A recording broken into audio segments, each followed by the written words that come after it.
What if I told you that the more steady your heartbeat was, the more likely you were to die? What I'm talking about here is a term known as heart rate variability, or the gaps between the heartbeats. And so in this video, I'm going to be using the help of two of the world's leading doctors in this field to explain what is heart rate variability, how do we track it, and then most importantly, what's this simple breathing technique we can use starting today that we can use to start to improve this really quickly.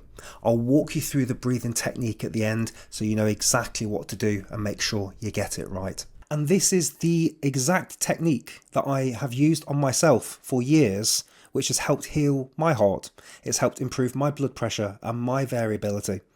And it's helped many of my clients with stress, insomnia, and terrible energy.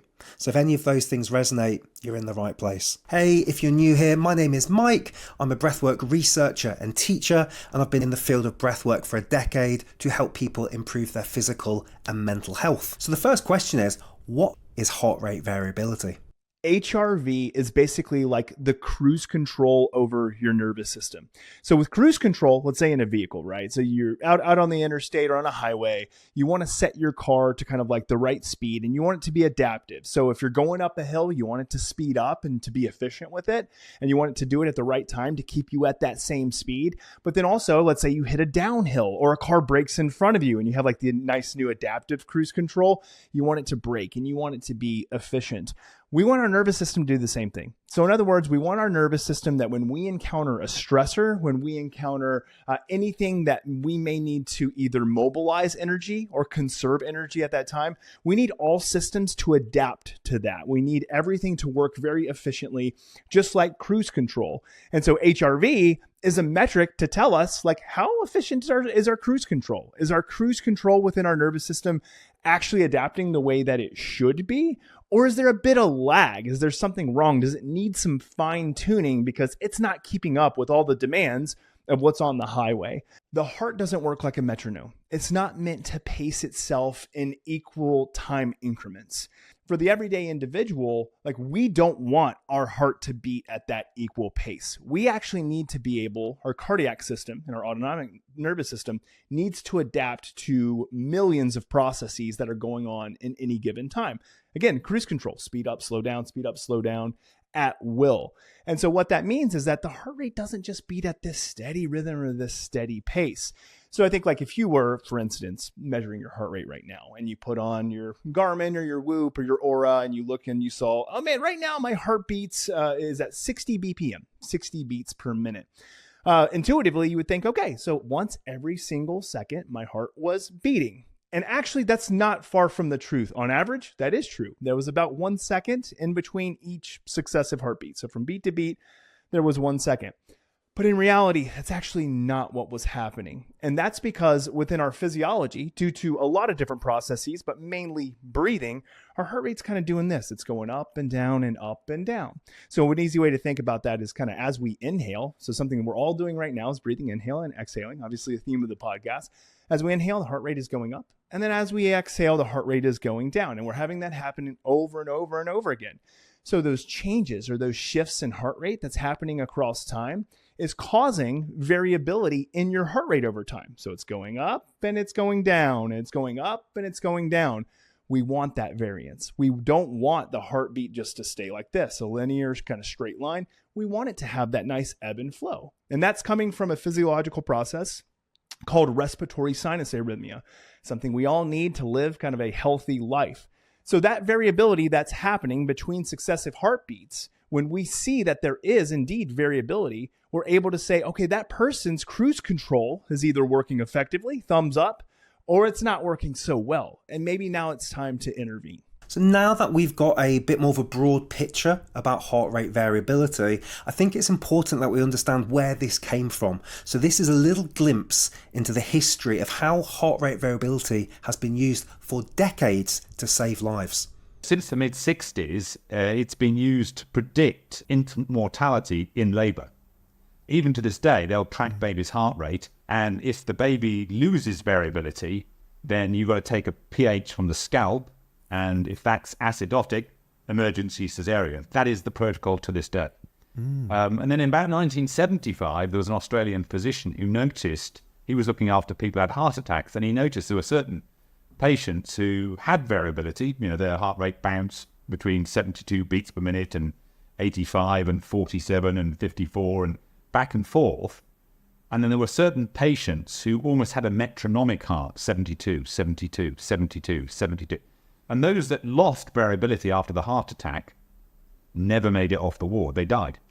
And so he wrote about this in the mid-70s, and that kicked off a big amount of interest amongst cardiologists about using heart rate variability to predict mortality after a heart attack. And then in 1995, another physician looked at the general population, and we discovered that actually you could use heart rate variability to predict something called all-cause mortality. So death from anything. And in fact, it's a better predictor of cancer than it is of cardiovascular disease. A lot of people are very interested in its predictive power in terms of death and illness, but also recovery from illness. So variance of your heart rate is really a sort of a general measure of your, vitality, your health, because a complex system like the human body needs variance, like any complex system. So if you look at the example I often use is the Burj Khalifa in Dubai, right?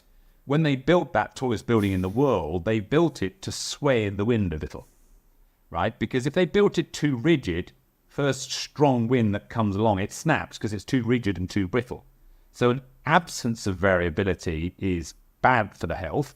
Excessive variability, if it was swaying, 400 foot in either direction, everybody would be feeling sick in that building.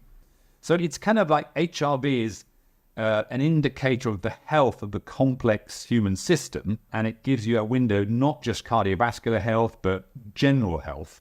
Hey, just a quick pause. There's a lot of information in this video. So what I've decided to do during the edit is create a cheat sheet download. So there's a link below that will just summarize everything that we speak about in here. And it's something you can save and reflect on and come back to with references and breathing exercises and everything you need. So that link's down below, so you can go ahead and grab your copy. Okay, let's crack on. So now the main question comes, well, okay, it sounds important.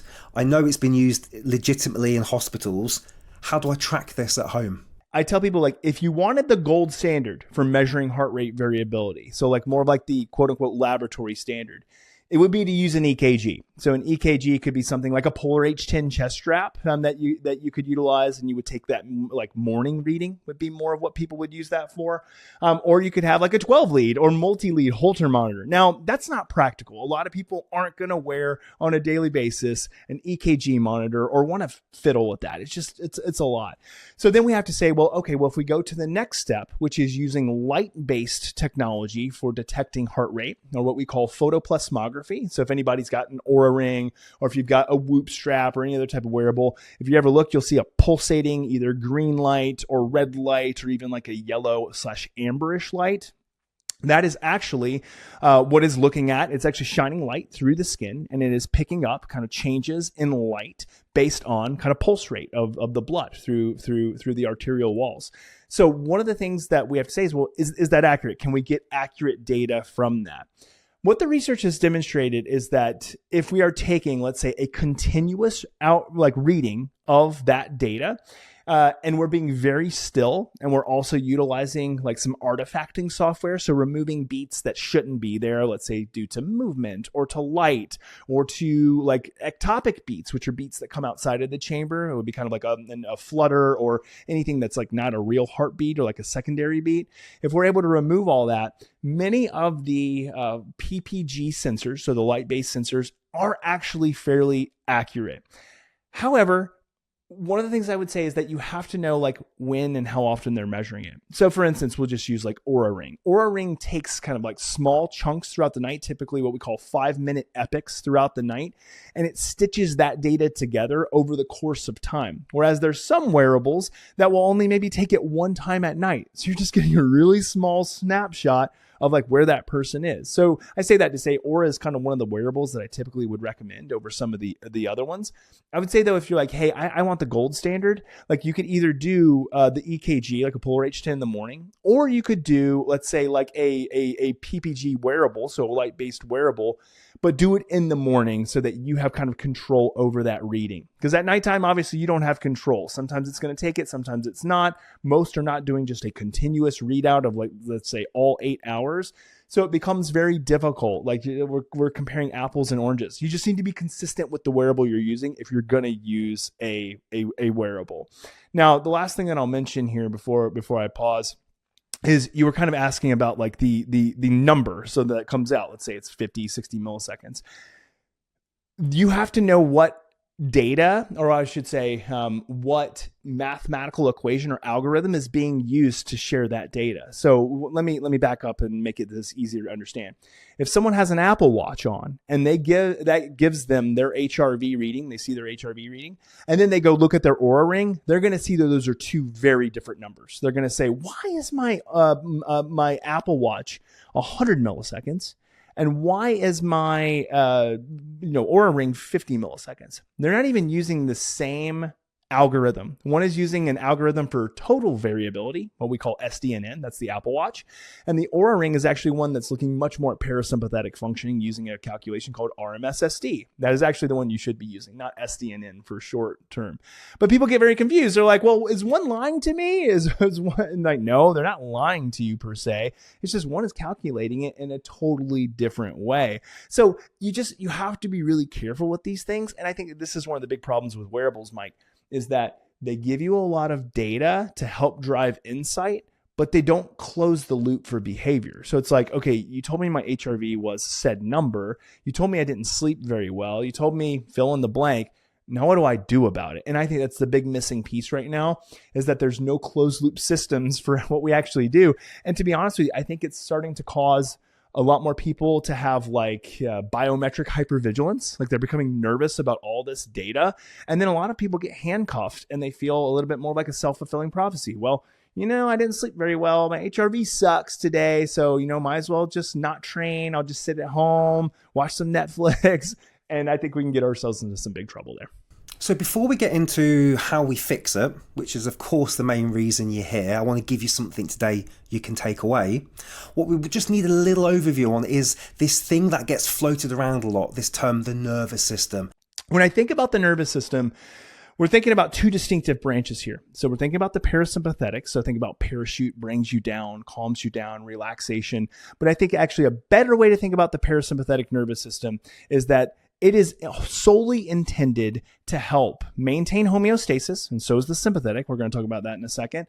But its sole intention is to help conserve energy. So when we don't need to utilize energy, we want to conserve it. We want to bank it so that when we do need it, we have it ready to go.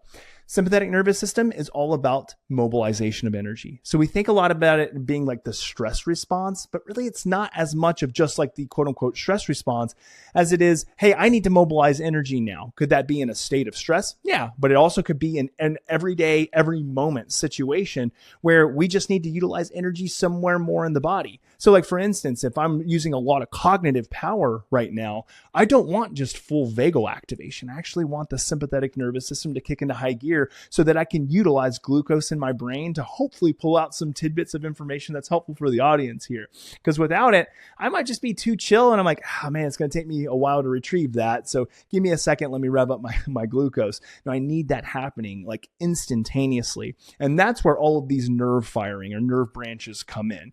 So the first thing you asked about was a little bit about this vagus nerve. So the vagus nerve is not just a singular nerve, as you mentioned. It's a bunching of nerves. It's a fair amount of nerves.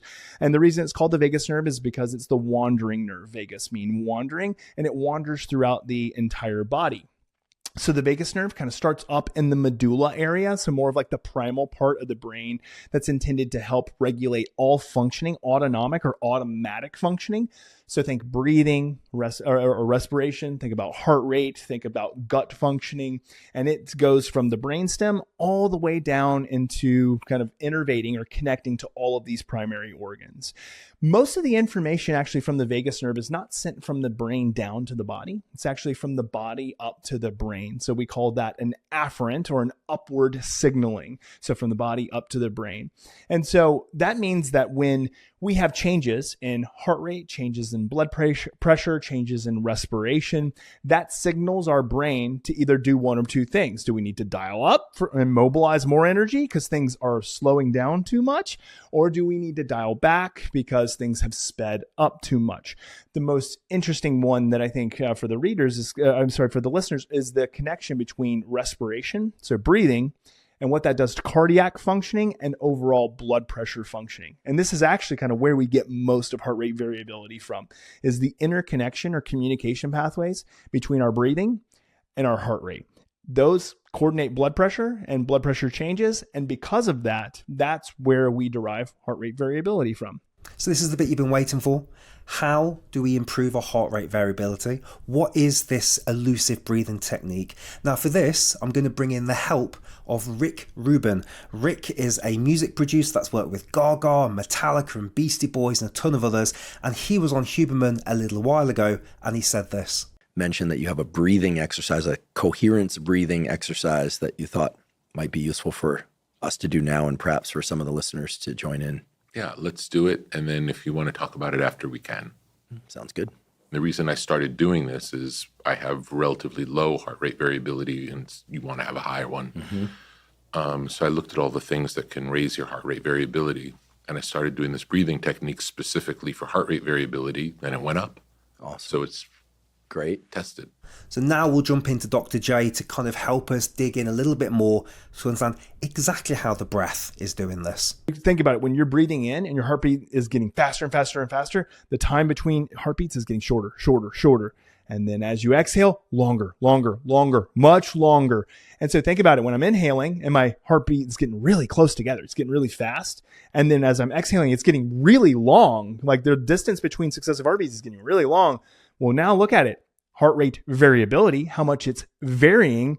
It's going from short time frame to a really long time frame. So those are varying significantly from one another. As you're inhaling, you might be only varying your heart rate might be only varying, let's say 30, 40 milliseconds from one another. But then as you exhale, 100, 200, 300 milliseconds like difference.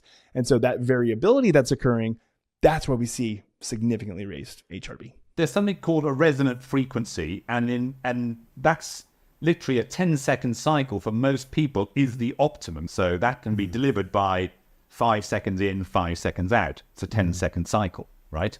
There's all these different things you can learn to control in your breathing, but what changes your consciousness and your awareness, your perceptiveness, and therefore, your success in anything in life, the smarter you are, the clearer thinker you are, the more progress and more success you'll have, is the smoothness, the rhythmicity, and imagine you're breathing, not through the belly, not belly breathing, like people teach, no, breathe through the heart, because this is where you start to tap into positive emotions. You said on another podcast a little while ago, something along the lines of this coherence breathing can reduce the age-related decline of your heart. You can reverse the age-related decline. So we'll often sort of say to clients, it's kind of like getting the energy back you had 10 years ago. So you get a 25% reversal, and you can feel that. You feel much more energetic. You feel so not only the amount, but also the quality of your energy is better. So that's it. That's the summary. We now know exactly what HRV is, how it's measured, and how we improve it. So let's now actually do the breathing exercise together.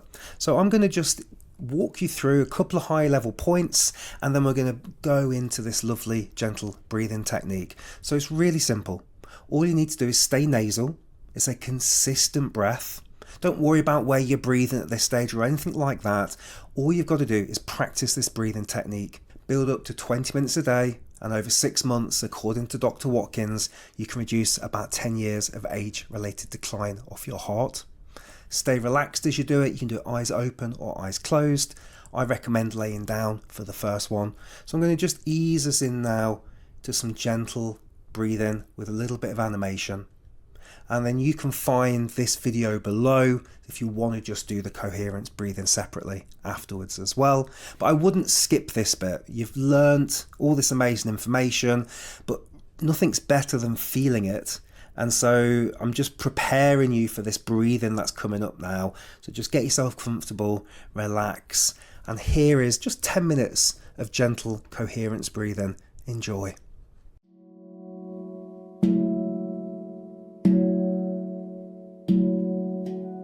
Slowly and gently in through the nose and softly out back through the nose. Gently in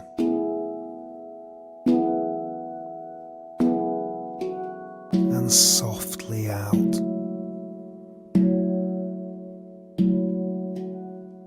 Smoothly breathing in through your nose and so gently breathing back out. Softly in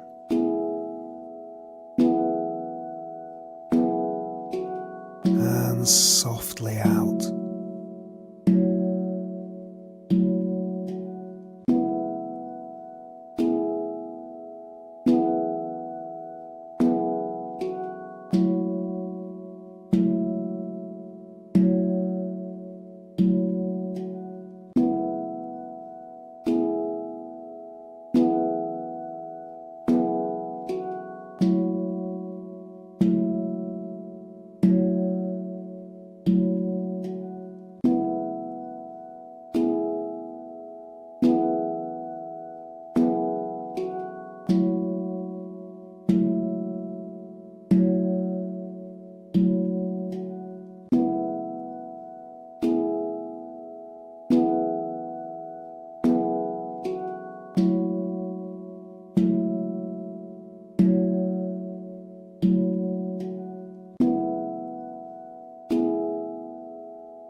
You're 5 minutes in. You're doing so well.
So just take your time coming back. There's absolutely no rush. That was 10 minutes.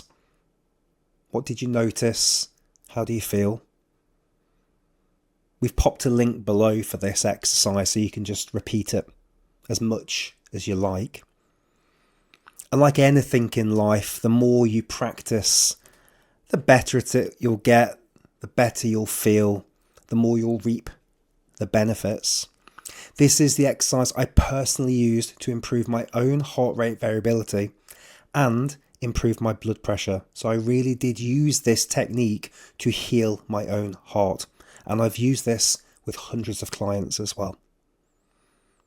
If you want to go deeper on this subject, down below is a couple of options. I've got my 5-week program where I'll take you through everything to do with breathing so you can really harness it for yourself. Or if you're the sort of person that wants a coach, then I occasionally work with people one-on-one. We sometimes have spaces, so the link for that is also down below. And we have my completely free periodic table where I've mapped out all the breathing techniques ever into 5 categories, and that's free right now. So a couple of options to explore if you want to go deeper. Thank you. Leave a comment below. Let me know how you found this. Would you like more videos like this? And here's to you and your soft, gentle, rhythmic coherence breathing to improve your heart rate variability. Cheers.